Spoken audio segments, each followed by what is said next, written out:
Tea board of ইন্ডিয়ায় ক্ষুদ্র চা চাষিদের বিক্ষোভ, ন্যায্য মূল্যের দাবিতে সরব। আজ টি বোর্ড অফ ইন্ডিয়া দপ্তরের সামনে একাধিক দাবিকে কেন্দ্র করে বিক্ষোভে সামিল হলেন রাজ্যের বিভিন্ন প্রান্ত থেকে আসা ক্ষুদ্র চা চাষিরা।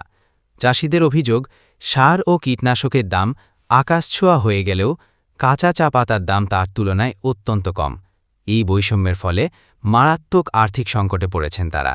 অনেকেই নিয়মিত লোকসানির মুখে পড়ছেন, এমনকি চা বাগান রক্ষা করাই দায় হয়ে দাঁড়িয়েছে বলে জানান তারা। চাষিদের তরফে স্পষ্ট জানানো হয়েছে, তারা ন্যায্য মূল্য ছাড়া আর কোনো বিকল্প মানবেন না। চা শিল্পের টিকে থাকা ও তাদের পরিবারের জীবিকা রক্ষার স্বার্থে অবিলম্বে কার্যকর পদক্ষেপ নেওয়ার দাবি জানান তারা টি বোর্ডের কাছে।